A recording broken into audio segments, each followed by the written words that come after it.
Hello students, कैसे हैं आप? आई होप आप हेल्दी होंगे, वेल्दी होंगे और स्ट्रेस फ्री होंगे। आज मैं आपको पढ़ाऊंगी 9th क्लास की स्पर्श, जिसमें हमारा पदखंड चल रहा है। आज मैं आपको पढ़ाऊंगी अरुण कमल द्वारा रचित कविता नए इलाके में, और इसका दूसरा पार्ट है खुशबू रचते हैं हाथ। दोनों कविताएं मैं एक्सप्लेन करूंगी। पहली कविता में जो कवि हैं उन्होंने बताया है नए इलाके में, जो पहला कविता है उसमें उन्होंने बताया है कि प्रतिदिन जो चेंजेस हो रहे हैं, जो बदलाव आ रहे हैं, उसके कारण वो अपने घर को नहीं पहचान पा रहे। अर्थात प्रतिदिन नए घर बन रहे हैं, पुराने घर टूट रहे हैं, इस कारण वो अपने घर को नहीं खोज पा रहे हैं। इसमें ये एक प्रतीकात्मक रूप में लिया गया है मकान। तो एक्चुअली वो जो दिन प्रतिदिन चेंजेस आ रहे हैं, जो बदलाव आ रहे हैं जीवन में, उनके बारे में उन्होंने बताया है कि अगर हम अगले ही दिन किसी शहर या जगह जाते हैं तो हमें अपने घर का पता ढूंढने में मुश्किल होती है। दूसरी कविता उन्होंने लिखी है खुशबू रचते हैं हाथ। इसमें उन्होंने कटाक्ष किया है कि जो गरीब परिवार अगरबत्तियां बनाते हैं, अर्थात दूसरों के घरों में खुशबू फैलाते हैं, उनके अपने घर कितने बदबूदार हैं और वो किस हालत में है, उसकी व्याख्या इसने दूसरी कविता में की है। चलिए पढ़ना शुरू करते हैं। पहला पार्ट लेंगे नए इलाके में। आइए शुरू करते हैं। चलिए स्टूडेंट्स पढ़ना शुरू करते हैं। पहली कविता नए इलाके में। सबसे पहले आप क्या लिखेंगे? यह कविता अरुण कमल द्वारा लिखी गई है, अर्थात इसके कवि अरुण कमल हैं, जिसमें उन्होंने ये बताने का प्रयास किया है कि रोज नए नए मकान बन रहे हैं और उनको अपने घर में पहुंचने में मुश्किल हो रही है, क्योंकि जो उन्होंने निशान बनाए थे पुराने घरों के, वो घर टूट गए हैं, वहाँ नए घर बन रहे हैं, इसलिए उनको अपने नए घर में जाने में मुश्किल हो रही है। इन नए बसते इलाकों में जहाँ रोज बन रहे हैं नए नए मकान, मैं अक्सर रास्ता भूल जाता हूँ। अब कवि क्या कहते हैं, जब वो अपने घर कुछ टाइम बाद वापस जाते हैं तो क्या होता है कि इन नए बसते इलाकों में, कह रहे हैं जो नए इलाके बस रहे हैं, नए जो घर बन रहे हैं, यहाँ जहाँ रोज बन रहे हैं नए नए मकान, जो नए इलाके कस्बे बन रहे हैं वहाँ रोज नए नए मकान बन रहे हैं, मैं अक्सर रास्ता भूल जाता हूँ। और कवि क्या कह रहे हैं कि मैं अपने घर जाने का रास्ता अक्सर भूल जाता हूँ, क्योंकि कवि जब अपने घर जाता है तो कुछ उन्होंने चिन्ह बना रखे, कुछ निशान बना रखे हैं कि इस घर के बाद वो घर आएगा, फिर वो गली मुड़ेगी, फिर उसके बाद ये पेड़ है और फिर उसका घर आएगा। तो जब नए मकान बनते हैं तो पुराने मकान ढा दिए जाते हैं, वहाँ नया मकान बन जाता है, पेड़ कट जाते हैं।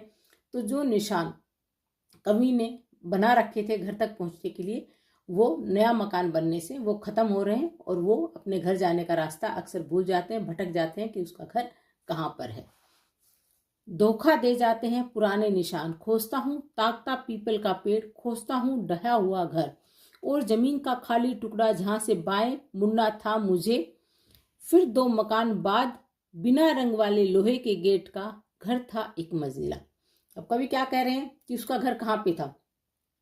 उसने निशान बना रखा था, पुराने निशान बना रखे थे कि एक पीपल का पेड़ था, उसके बाद एक ढहा हुआ घर था, फिर खाली जमीन का टुकड़ा था जहां उसको बाएं मुड़ना था, वहां पर 2 मकान बाद बिना रंग वाला लोहे का गेट था और एक मंजिला घर था, उसके बाद उसका घर आना था। तो कह रहे हैं कि जब नए घर बन रहे हैं तो कहते हैं जो पुराने निशान है वो मुझे धोखा दे जाते हैं, अर्थात ये चिन्ह मिटा दिए गए हैं। जहाँ पीपल का पेड़ था वो पेड़ कट चुका है क्योंकि वहां घर बन रहा है, और खोजता हूँ ढहा हुआ घर, और जो घर आधा ढहा हुआ था, जो उसका एक चिन्ह था घर तक जाने तक का, वो मकान ढाकर वहां भी नया मकान बन गया है। और एक जमीन का खाली टुकड़ा था जहां से उनको बाएं मुड़ना था, अब वहां खाली जमीन का टुकड़ा नहीं है क्योंकि वहां पर भी घर बन गया है। और फिर 2 मकान बाद और 2 घर छोड़कर क्या था, एक बिना रंग वाले लोहे का फाटक था, एक मंजिला घर था जिसपे लोहे का फाटक लगा हुआ था, जिस पर रंग नहीं था। अब उसमें भी परिवर्तन आ गए हैं, इसलिए ये सारे जितने उसने निशान बना रखे थे घर तक पहुंचने के, वो सब निशान मिट गए हैं। धोखा देने का मतलब वो सब निशान मिट चुके हैं और कवि को अपने घर जाने में मुश्किल हो रही है, उसको अपने घर का रास्ता नहीं मिल रहा है। अब आगे कवि क्या कह रहे हैं, और मैं हर बार एक घर पीछे चल देता हूँ या 2 घर आगे ठकमकाता। अब कवि ने जो निशान बनाए थे वो मिट चुके हैं। अब कवि क्या कहता है, या तो मैं हर बार एक घर पीछे रह जाता हूँ अपने घर तक पहुंचने के लिए, या 2 घर आगे बढ़ जाता हूँ, क्योंकि वो निशान नहीं है। वो निशान नहीं मिलने की वजह से कवि अपने घर का रास्ता नहीं ढूंढ पाते, या तो वो घर पीछे रह जाते हैं या 2 घर आगे निकल जाते हैं। यहाँ रोज कुछ बन रहा है, रोज कुछ घट रहा है, यहाँ स्मृति का भरोसा नहीं।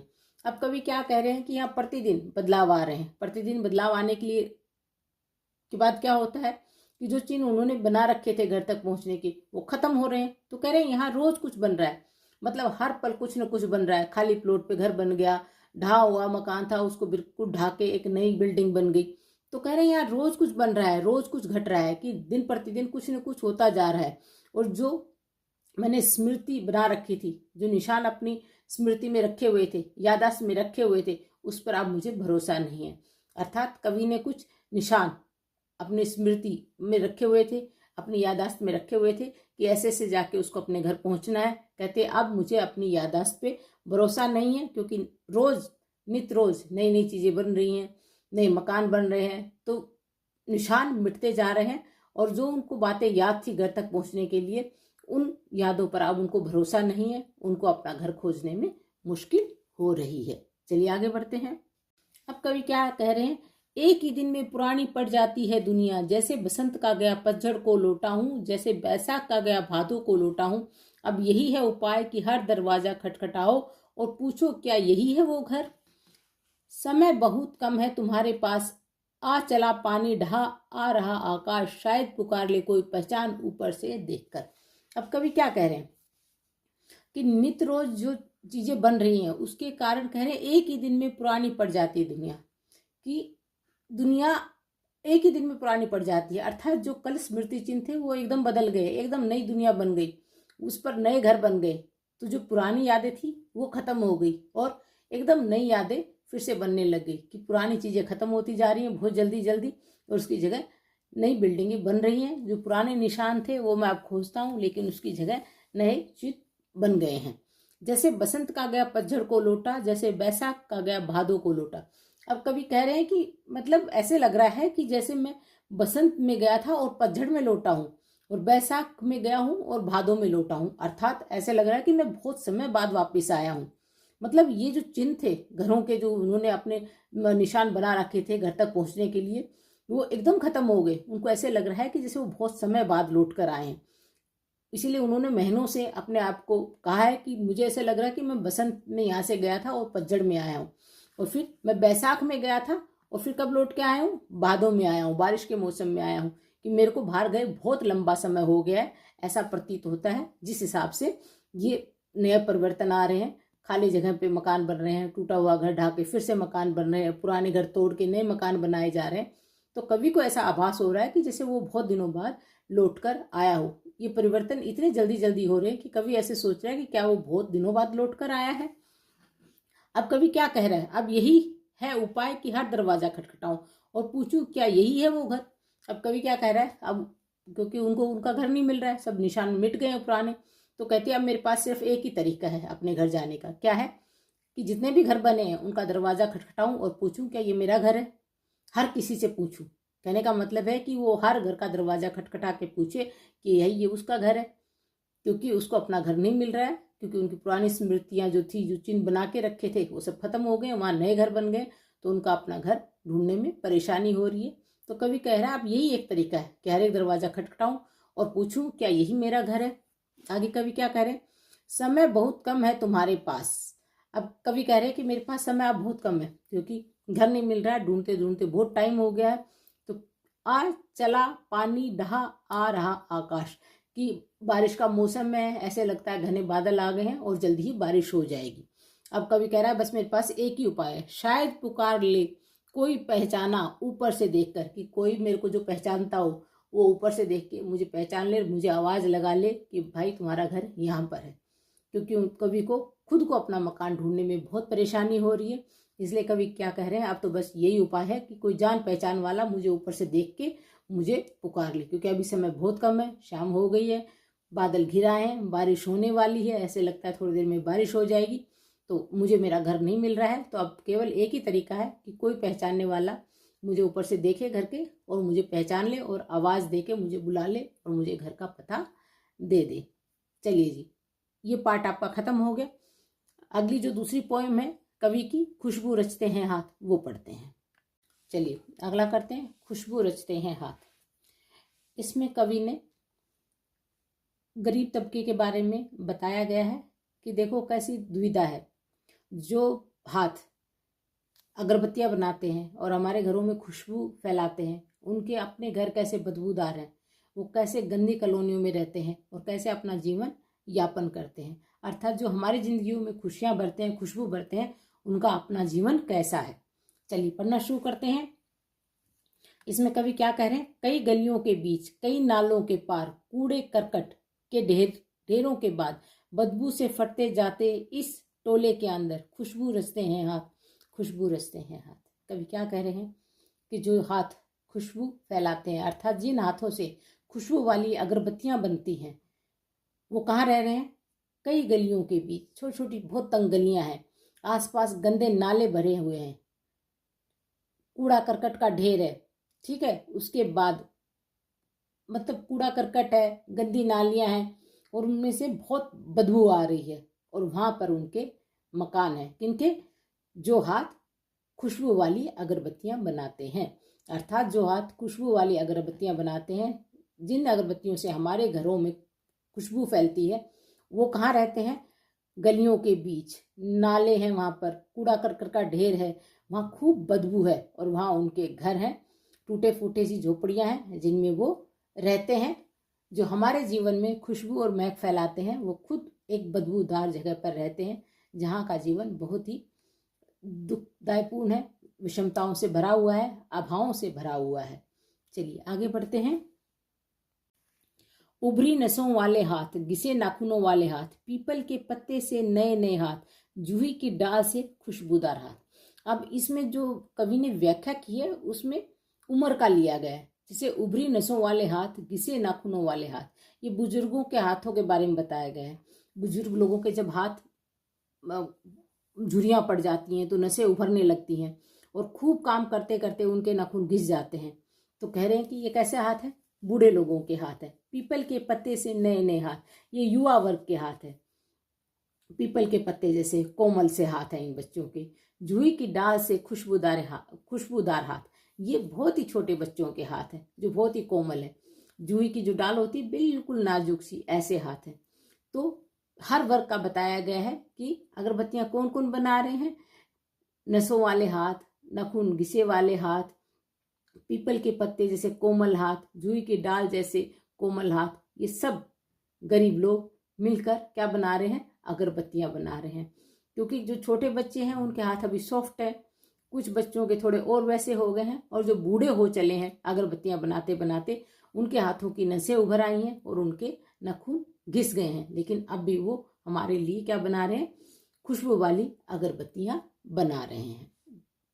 अब कवि क्या बता रहे हैं कि अगरबत्तियां बनाते बनाते उनके हाथों की हालत कैसी हो गई है। गंदे कटे पिटे हाथ, जख्म से फटे हुए हाथ, खुशबू रचते हैं हाथ, खुशबू रचते हैं हाथ। कि ये जो हाथ पहले बताए गए थे कि घिसे, नसें निकल आई हैं, नाखून घिस गए हैं, और अब उनके हाथ कैसे हो गए, उनके हाथ बहुत गंदे हो गए हैं। रोज रोज बनाते बनाते अगरबत्तियां हाथ बहुत गंदे हो गए हैं, क्योंकि रोज अगरबत्तियां बना रहे हैं, क्योंकि जीवन यापन करना है, उनको थोड़ी सी मजदूरी मिलती है, इसलिए उनको रोज काम करना पड़ता है। तो उनके हाथ क्या हो गए, इससे फट गए हैं, तो उनके हाथ गंदे हो गए हैं, हाथ फट गए हैं, हाथों में जख्म हो गए हैं, लेकिन फिर भी वो हमारे लिए खुशबू वाली अगरबत्तियां बना रहे हैं। अर्थात वो हमारी जिंदगियों में खुशियां भर रहे हैं, लेकिन उनकी जिंदगी बहुत ही बदहाल है, क्योंकि उनके पास ना तो पर्याप्त खाना है, ना ही अपने आप को दिखाने के लिए डॉक्टर है, और ना ही उनके पास रहने के लिए अच्छी जगह है। ये उनकी हालत है। इसमें कभी कटाक्ष कर रहे हैं कि जो लोग हमारी जिंदगियों में खुशियां भर रहे हैं, खुशबू भर रहे हैं, उनका अपनी हालत कैसी है। हमारी जिंदगियों में तो खुशियां और महक भर रहे हैं, लेकिन उनकी जिंदगियों में क्या है, बदबू है, दुख है, तकलीफ है। चलिए आगे बढ़ते हैं। यही इस गली में बनती हैं मुल्क की मशहूर अगरबत्तियां, इन्हीं गंदे मोहल्लों के गंदे लोग बनाते हैं केवड़ा, गुलाब, खश और रात रानी अगरबत्तियां। दुनिया की सारी गंदगी के बीच दुनिया की सारी खुशबू रचते रहते हैं हाथ, खुशबू रचते रहते हैं हाथ, खुशबू रचते रहते हैं हाथ। अभी कवि क्या कह रहे हैं कि ये वही गलियां हैं, ये वही बदबूदार गलियां हैं, ये वही गंदे मोहल्ले हैं जहां पर शहर की सबसे मशहूर अगरबत्तियां बनती हैं। अर्थात जो अगरबत्तियाँ शहर में सबसे ज़्यादा मशहूर है, सबसे ज़्यादा खरीदी जाती हैं, सबसे अच्छी हैं, वो इन्हीं गंदी गलियों से या इन्हीं गंदी गलियों में रहने वाले लोग बनाते हैं। ये लोग कहाँ रह रहे हैं? गंदे मोहल्लों में रह रहे हैं। गंदे हैं, गंदे इन द सेंस कि पर्याप्त खाना नहीं है, गंदी जगह पे रह रहे हैं, कोई उनके पास अच्छी व्यवस्था ही नहीं है। और ये लोग क्या बना रहे हैं? केवड़े वाली अगरबत्तियाँ, गुलाब की अगरबत्तियाँ, खस की अगरबत्तियाँ और रात की रानी की अगरबत्तियाँ, जो शहर में मशहूर है। लोग सबसे ज़्यादा इन अगरबत्तियों को खरीदते हैं। दुनिया की सारी गंदगी के बीच दुनिया की सारी खुशबू रचते हैं हाथ। कहते हैं कि जितनी गंदगी हो सकती है, जितना मतलब नालियाँ पटी हुई हैं, कूड़ा करकट का ढेर है, सारी गंदगी है वहाँ पर। वहाँ पे कौन से लोग रह रहे हैं? जो शहर की सबसे खुशबू वाली अगरबत्तियाँ बनाते हैं। अर्थात यहाँ पर वो हाथ हैं जो हमारे जीवन में खुशियाँ फैलाते हैं, हमारे लिए खुशबू वाली अगरबत्तियाँ बनाते हैं। ऐसे लोग ऐसे मोहल्लों में, ऐसी गंदी बस्तियों में रह रहे हैं। अर्थात कवि कहना ये चाहते हैं कि जो लोग हमारे जीवन में खुशियाँ भर रहे हैं, खुशबू ला रहे हैं, उनका जीवन भी खुशियों से भरा हुआ होना चाहिए। ये नहीं कि वो इतनी अच्छी बेहतरीन अगरबत्तियाँ बनाकर हमारे जीवन में खुशियाँ भर रहे हैं और उनका जीवन बदबू से, गंदगी से, दुख से पटा हुआ है। अर्थात उनका जीवन भी खुशबू से भरा हुआ होना चाहिए, महकना चाहिए, वो अच्छे से रहनी चाहिए। कवि ने 2 प्रकार की स्थितियाँ बताई हैं कि जो गंदे लोग हैं, बदबूदार लोग हैं, वो हमारे लिए क्या कर रहे हैं? अच्छी महक वाली अगरबत्तियाँ बना रहे हैं। तो हमें भी उनके जीवन में कुछ महक, कुछ खुशबू भरनी चाहिए। मैंने जो एक्सप्लेन किया है, आई होप आपको पसंद आया होगा। अगर पसंद आए तो प्लीज़ लाइक कीजिए, शेयर कीजिए, सब्सक्राइब कीजिए। अपना ध्यान रखिए। Stay healthy. Bye bye.